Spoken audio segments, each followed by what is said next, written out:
सुप्रभातम प्यारे भैया बहनों, देववाणी पाठशाला के इस YouTube चैनल में आप सबका हार्दिक स्वागत है। मैं हूँ रामचरण। आज सबके सामने एक नए विषय वस्तु के साथ उपस्थित हूँ। प्यारे भैया बहनों, रस से संबंधित 9th से लेकर के और हायर तक बराबर प्रश्न आते हैं हिंदी विषय में। आज हम रसों की चर्चा आपसे करेंगे। रस शब्द का जो शाब्दिक अर्थ होता है वह होता है आनंद या मजा। प्यारे भैया बहनों, रसो वैसा, रस को ब्रह्मानंद सहोदर कहा गया है। रस को काव्य की आत्मा बताया गया है। आचार्य विश्वनाथ ने वाक्यम रसात्मकम काव्यम कह करके रस की परिभाषा दी है। यानी रसात्मक वाक्य ही काव्य कहलाता है। जिस वाक्य को पढ़ने से, सुनने से पाठक और श्रोता के मन में अद्भुत और अनिर्वचनीय आनंद की अनुभूति होती है, वह वाक्य काव्य कहलाता है। रस काव्य की आत्मा है। आचार्य विश्वनाथ ने वाक्यम रसात्मकम काव्यम कह करके रस का अर्थबोध कराया है। भरतमुनि ने अपने नाट्य शास्त्र में लिखा है कि विभावानुभाव व्यभिचारी संयोगात् रस निष्पत्ति। रस की निष्पत्ति, रस की उत्पत्ति किन किन कारणों से होती है, उनका उल्लेख करते हुए भरतमुनि ने लिखा है कि विभाव, अनुभाव और व्यभिचारी भाव के संयोग से रस की निष्पत्ति होती है। भरतमुनि ने रसों की संख्या 8 मानी है। आचार्य विश्वनाथ और मम्मट ने अपने काव्य शास्त्र में रसों की संख्या 9 मानी है। कुछ जो आधुनिक विद्वान हैं वह वात्सल्य और भक्ति रस को अलग से जोड़ करके और रसों की संख्या 11 बताते हैं। प्यारे भैया बहनों, रस के जो अंग हैं जिनका उल्लेख भरतमुनि ने अपने नाट्य शास्त्र में रस को परिभाषित करते हुए लिखा है, विभावानुभाव व्यभिचारी संयोगात् रस निष्पत्ति। विभाव, अनुभाव और व्यभिचारी भाव या संचारी भाव के संयोग से रस की उत्पत्ति होती है। प्यारे बच्चों, हमारे मन में विभिन्न प्रकार के भाव हमेशा विद्यमान रहते हैं और उन भावों को जब उद्दीपित करने वाली सामग्री मिलती है तो अनुभाव और संचारी भाव का संयोग पाकर के वह रस रूप में परिणत हो जाते हैं। तो जो स्थायी भाव मन में हमेशा विद्यमान रहते हैं उन्हें हम स्थायी भाव कहते हैं। ऐसे भाव जो हमारे हृदय में हमेशा विद्यमान रहते हैं। सबके हृदय में क्रोध का भाव रहता है, प्रेम का भाव रहता है, घृणा का भाव रहता है, उत्साह का भाव रहता है, लेकिन ये भाव हमेशा जागृत अवस्था में नहीं रहते हैं।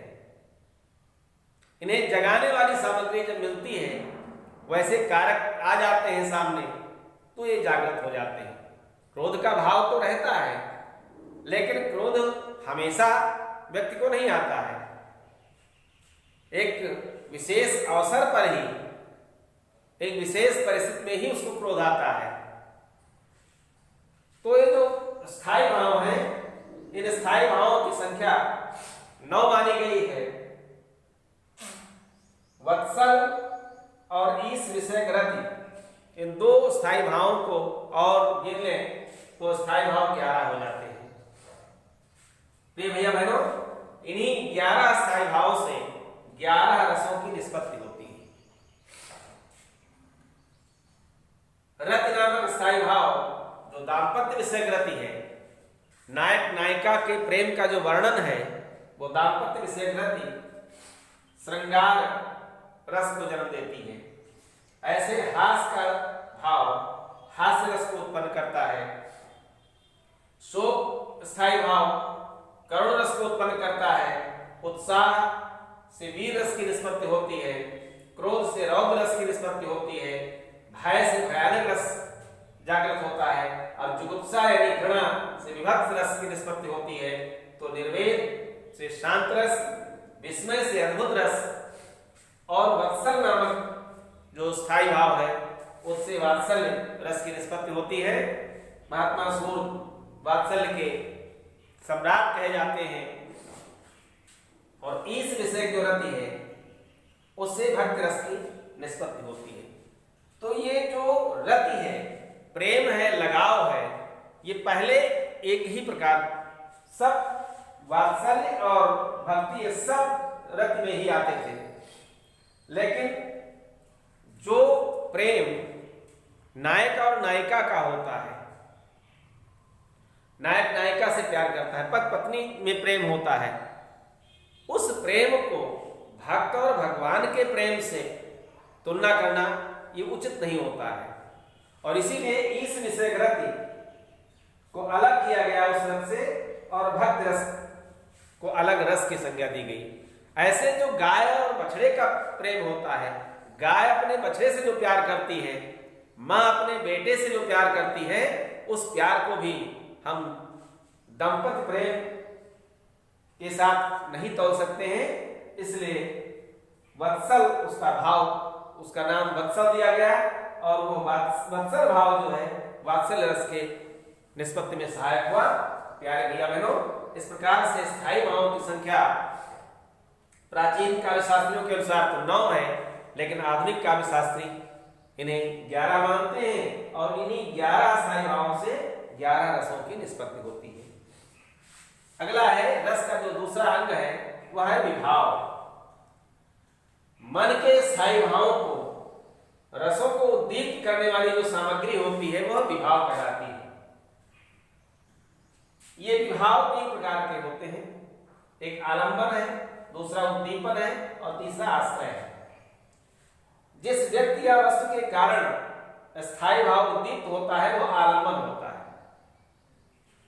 और स्थायी भाव को उद्दीप्त करने वाली जो सामग्री होती है, जो कारक होते हैं, वह उद्दीपन कहलाते हैं। और जिसके हृदय में वो स्थायी भाव जागृत होता है वह आश्रय कहलाता है। तो इस प्रकार से विभाव की संख्या 3 है। जब कभी भी आपसे पूछा जाए कि प्राचीन काव्य शास्त्रियों के अनुसार स्थायी भाव कितने हैं तो आप 9 बताएंगे। आधुनिक काव्य शास्त्रियों के अनुसार स्थायी भावों की संख्या कितनी है या रस कितने हैं तो आप 11 बताएंगे।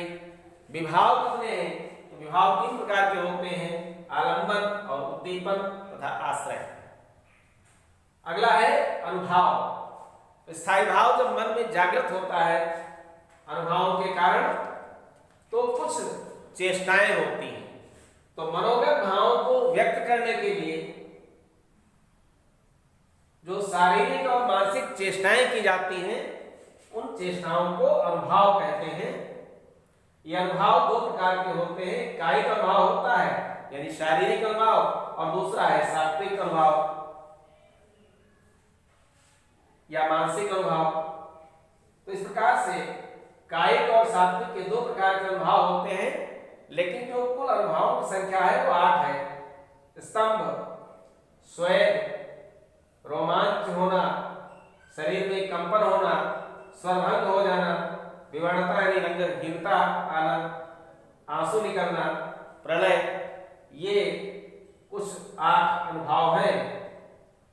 इसके अतिरिक्त चौथा जो अंग है रस का वो है संचारी भाव या व्यभिचारी भाव। ये भाव क्षणिक होते हैं। मन में उठने वाले पानी के बुलबुले की भांति जो भाव उठते हैं और थोड़ी देर रह करके फिर समाप्त हो जाते हैं, ऐसे भावों को हम संचारी भाव या व्यभिचारी भाव कहते हैं। इनकी संख्या 33 होती है। इनका प्यारे भैया बहनों, ये संचारी भाव, मन में संचरण करने वाले भावों को संचारी या व्यभिचारी भाव कहते हैं। इनकी संख्या 33 होती है।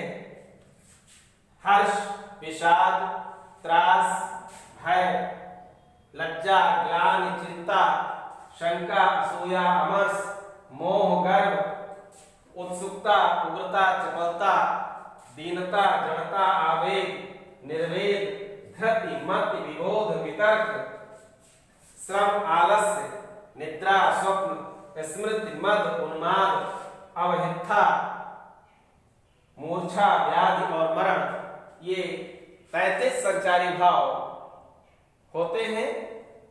इन चारों के संयोग से रस की निष्पत्ति होती है। जब स्थायी भाव विभाव, अनुभाव और संचारी भाव से पुष्ट होता है तभी वह रस रसा को प्राप्त होता है। और इस स्थिति में भरत मुनि की जो परिभाषा है वो बहुत ही सटीक और उपयुक्त है। विभावानुभाव व्यभिचारी संयोगात् रस निष्पत्ति। विभाव, अनुभाव और व्यभिचारी भाव के संयोग से रस की निष्पत्ति होती है। आगे हम चर्चा करेंगे रस के भेद कितने होते हैं। तो प्यारे भैया बहनों, भरत मुनि ने रसों की संख्या 8 बताई है। नोट कर लीजिए, भरत मुनि ने रसों की संख्या 8 बताई है। आचार्य विश्वनाथ और आचार्य मम्मट ने रसों की संख्या 9 बताई है। किंतु जो आधुनिक काव्य शास्त्री हैं उनके अनुसार रसों की संख्या 11 है। जब आपसे प्रश्न किया जाएगा कि भरत मुनि के अनुसार रसों की संख्या कितनी है, 8, 9, 10, 11, तो आपको 8 लिखना है। आचार्य विश्वनाथ या मम्मट के अनुसार जब पूछा जाएगा कि आचार्य विश्वनाथ ने या मम्मट ने रसों की संख्या बताई है 7, 8, 9, 10, तो आप 9 लिखेंगे। और आधुनिक काव्य शास्त्रियों के अनुसार रसों की संख्या है तो आप उसमें से 11 उत्तर लिखेंगे। ये मेरा आपको सुझाव है। आज के इस टॉपिक में इतना ही रस के बारे में बताते हुए मैं अपनी बात को यहीं पूरी करता हूं। शेष रसों के साथ हम फिर आपको मिलेंगे अगले वीडियो में। अभी तक अगर आपने हमारे वीडियो को सब्सक्राइब नहीं किया है तो आप कृपया उसे सब्सक्राइब करें, लाइक करें और अपने इष्ट मित्रों में शेयर करें ताकि इसका लाभ सबको मिलता रहे। आज की इस कक्षा में इतना ही। शेष फिर मिलेंगे, तब तक के लिए विदा। धन्यवाद।